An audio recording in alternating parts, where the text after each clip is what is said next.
Le remplacement des menuiseries existantes doit se faire impérativement par des menuiseries avec des dormants élargis pour permettre l'isolation des tableaux par la suite. Le bon traitement de la jonction entre le mur et la menuiserie en dépend. Ainsi, au moment de la prise de cote, il est essentiel d'anticiper l'épaisseur d'isolant des tableaux. Après avoir déposé intégralement le bâti existant, vérifiez la planéité des supports, notamment des feuillures latérales, et en cas de besoin, réalisez un regingot maçonné et redressez les plans de calfeutrement conformément aux préconisations du DTU. Une pièce de bois calée au niveau facilite la réalisation du regingot.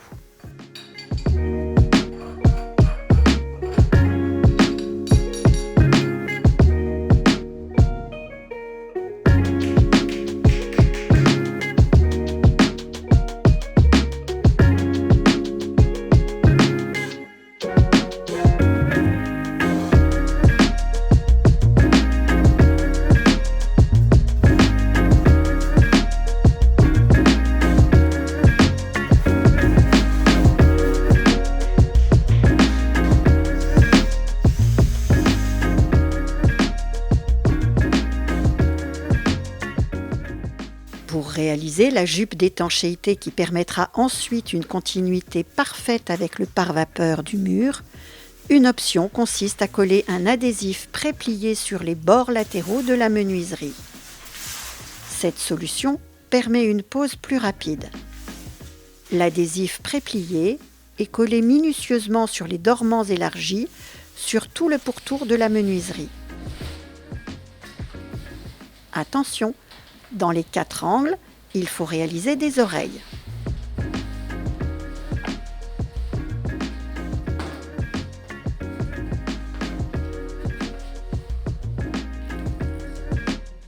Le raccord entre les 2 extrémités doit être correctement jointoyé avec du ruban adhésif d'étanchéité à l'air.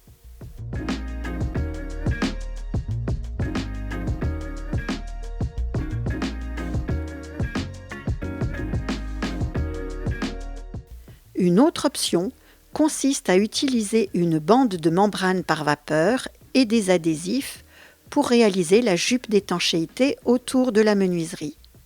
Le lait de membrane par vapeur est découpé avec une largeur d'une 15aine de centimètres. Un adhésif d'étanchéité à l'air double face est collé minutieusement sur les dormants élargis. Attention, dans les 4 angles, il faut réaliser des oreilles.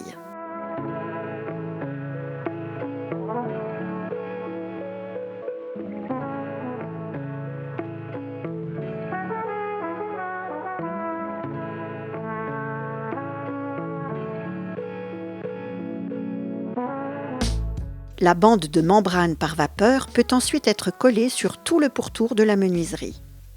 Aux extrémités, un recouvrement d'une 10aine de centimètres est nécessaire.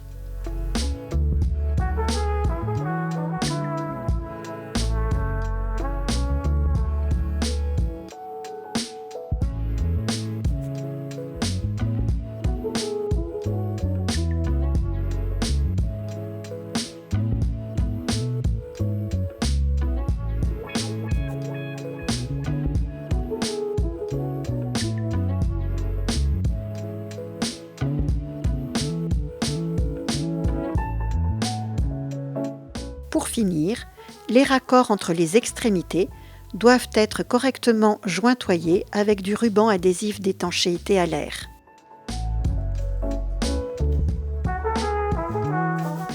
La jupe d'étanchéité à l'air est ainsi terminée.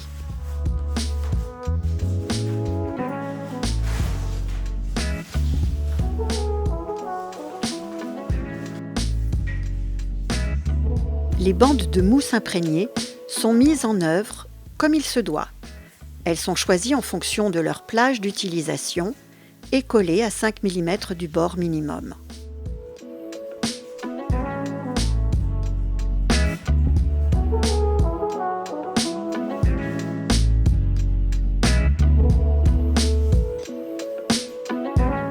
La menuiserie est posée sur des cales d'assises disposées sur le regingot maçonné, côté intérieur, au droit des montants.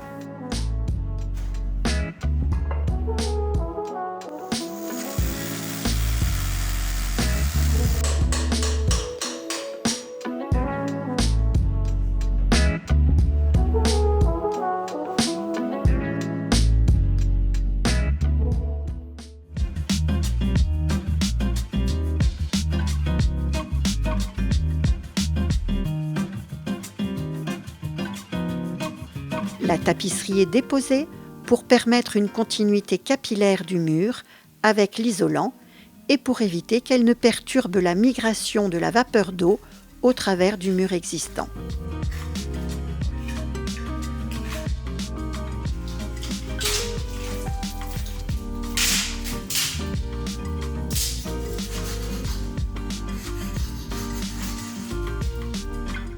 Des marques sont tracées à 5 cm des menuiseries pour matérialiser l'emplacement des bois qui serviront de support de finition. Leur épaisseur est de 4 cm. Elle correspond à l'épaisseur de l'isolation du tableau.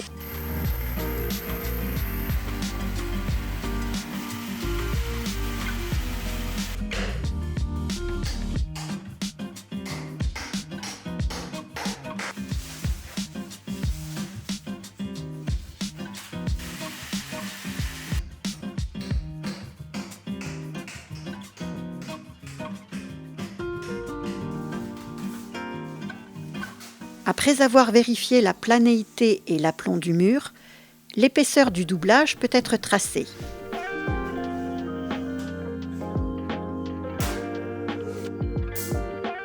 Une fois l'ossature réalisée, l'isolant peut être installé entre les montants et à l'arrière des montants. L'artisan a fait le choix ici d'un doublage en ossature bois et il est assuré pour cette technique non courante. Cependant, le type de doublage n'a pas d'incidence sur le traitement de l'interface et la façon d'isoler les tableaux. La logique reste la même et un doublage en ossature métallique aurait également été adapté.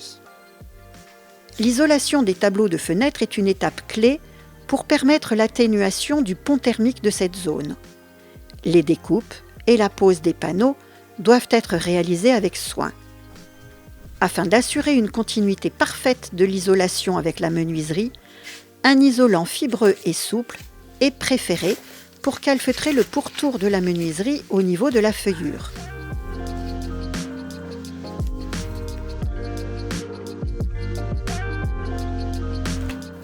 Le reste du tableau est isolé avec un isolant semi-rigide.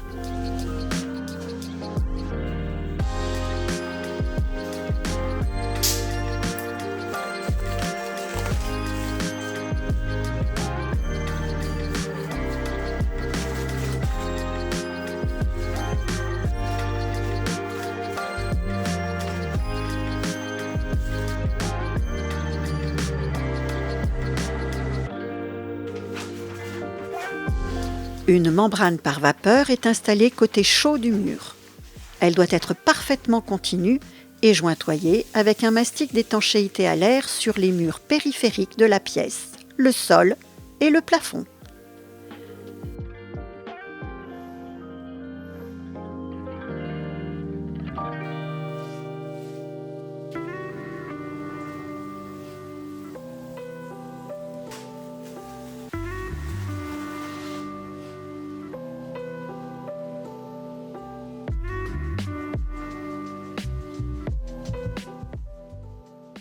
Une fois que les parties courantes sont terminées, le traitement de l'étanchéité à l'air du tableau peut commencer. La membrane par vapeur du mur est reliée avec soin à la jupe d'étanchéité à l'air en attente. Le traitement du raccord doit être soigné et réalisé avec un adhésif d'étanchéité à l'air. C'est l'étape ultime pour garantir une bonne continuité de l'étanchéité à l'air à la jonction entre le doublage et la menuiserie.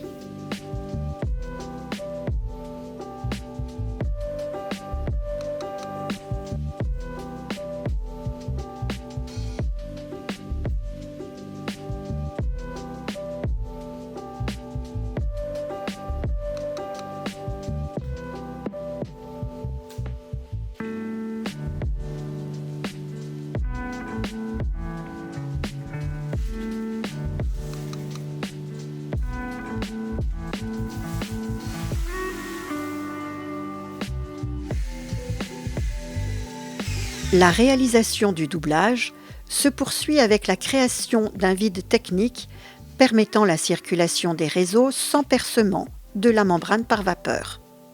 Ce vide technique peut être isolé en respectant généralement la règle des 3/4-1/4 adaptée à l'emploi d'isolants biosourcés. Enfin, les parements intérieurs sont posés et le chantier se poursuit classiquement.